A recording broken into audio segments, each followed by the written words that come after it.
So here's what we're going to do. We're going to start with the easiest thing. We're going to start with number one. We're going to start with hydration. Okay?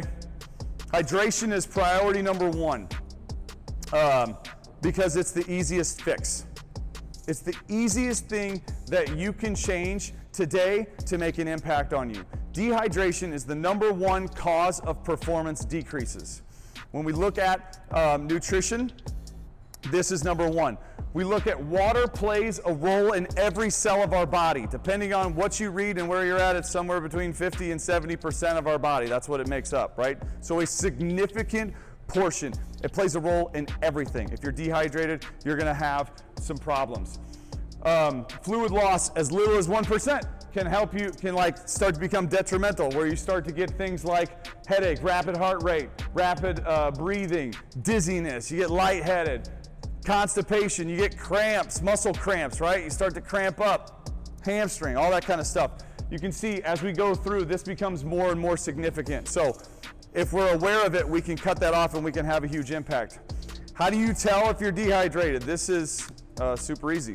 So you go pee and then you drink accordingly, okay? So if you look like this, 1, 2, 3, 4, in those first brackets, this kind of gives you an idea literally of looking at what your urine looks like. Because if it looks like that, you're probably in a good spot. But if it starts, the more yellow it gets, the darker it gets, then you're starting to go like, wait a minute, we got a problem because I'm not hydrated enough, right? So this is an easy way to check. You don't have to do something super sciencey, right? Just go to the bathroom, check it, and when you're done there, walk out and go like, hey, I probably need some water, and then go drink accordingly. That's the easiest way to check to see if you're dehydrated. Does anybody know how much water you should drink throughout the course of the day? You got an answer? Who's got an answer? Okay, great. Half your body weight. Oh, you know what? We do this thing around here when somebody gives a good answer or does something well, we give 2 claps. So when I say give 2 claps, we're gonna give Steffo 2 claps. Ready? Everybody give Steffo 2 claps. Way to go, bro. Steph, bro, love that kid. All right, so drink half your body weight in water, so it depends on where you're at. Here's the chart, super simple math. 120 pounds, drink 60 ounces. If you're 180 pounds, you're drinking 90 ounces. Take that number, divide it in half, whatever it is, drink that. That is a daily recommended hydration tip, okay? So drink your body weight, half your body weight in ounces. Now, if you have games, if you have practices, that we need to drink more than that, and we'll talk more about that here in a minute. But that's the basic level. All right, we put this on our Instagram before, so if you need it, you can take a picture of this, but this is great for pre-game, pre-training, pre-practice, whatever it is. This is the hydration guide that we use. 2 hours before you're going to practice, 16 to 20 ounces of water. Okay, 20 minutes before practice, you're gonna drink 8 to 12 ounces of water. During the game, here's where we get, during the game or practice or whatever you're doing, 7 to 10 ounces of water or electrolyte drink. I'll talk about that in a second, every 10 to 15 minutes. Now, I know for some of you that's not possible. You're playing soccer or you're on the court for a long period of time. You can't always do that. That's where electrolyte drinks come in, and we can talk through that here in just a minute. After your game or practice, sorry, let me go back to during. 3 to 4 big gulps. That's what it looks like. So 7 to 10 ounces is 3 to 4 big gulps of water. So if you got a water bottle and you're not like measuring out perfectly, 3 to 4 big gulps, okay? Post game or practice, 20 to 24 ounces for every pound of weight lost during practice. This is really big in the summer. This is something they do in the NFL.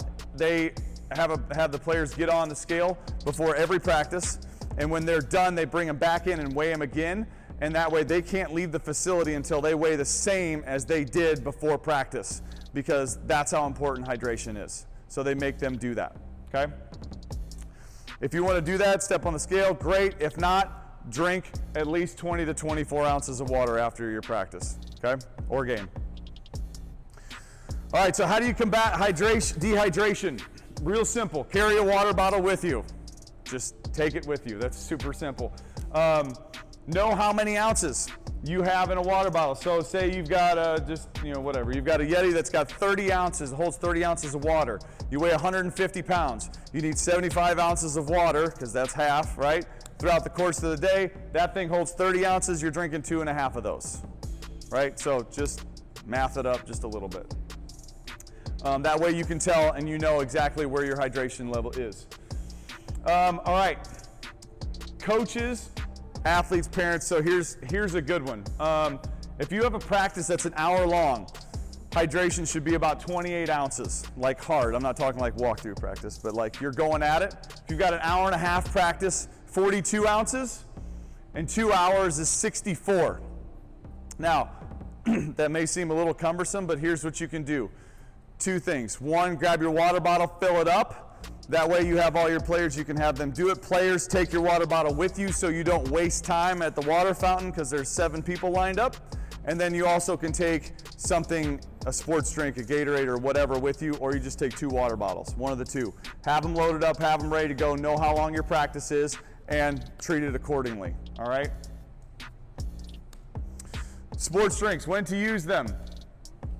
If you're not sweating, you don't need them. Okay? They're pointless if you're not training.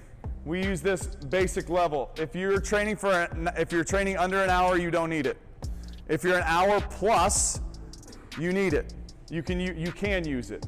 If your breaks are limited, if you're not getting a break every 10, 15, 20 minutes and you need a fast something to drink, then that's an opportunity to drink something like a Gatorade or something like that. Okay? Why do we use it? Sodium levels, pulling in back in. That way we get, our body's made up 20, there's a significant amount of sodium in our body, 25%. So we have that in our system. We want to be able to make sure that we absorb and have water into our muscles, right? So we don't get cramps. That's what this does. And the flavor also encourages us to chug it. So that way we just get it down and get it into our system and get rehydrated. Okay. Sports drinks, when to use, what to use. Here's what we recommend. Gatorade, Powerade, and we also recommend Rehydrate. It's a product that we have here because 2 things. Number 1, it offers more sodium and more potassium than Gatorade and Powerade, and it also offers sugar, but it's a cleaner version of that. So that's what we recommend. If you're going to use a Gatorade or a Powerade, that's great. Use the real thing, because if you're using it as appropriate, you will need the electrolytes, the sodium and potassium that it provides, but you're also going to need some sugar. Don't buy the G2 or the Zero because it doesn't provide you the value that you want. Like most people are drinking the Zero or the G2 during like non-competitive times. They use it during competitive times as well. But use the real thing, because if you're using it right, you're going to need that little bit of sugar in there, okay? In game, no body armor, vitamin water, or Propel. Like those things aren't going to help you. Body armor is sold as a low sodium product.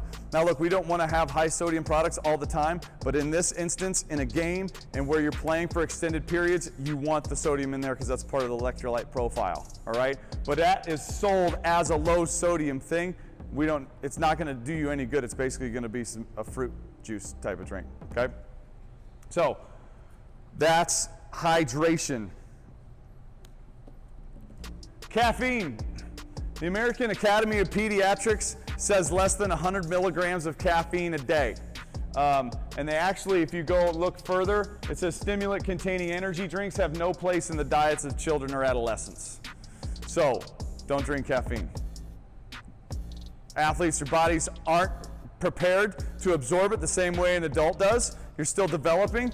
If you need energy, go to sleep. Wake up on time.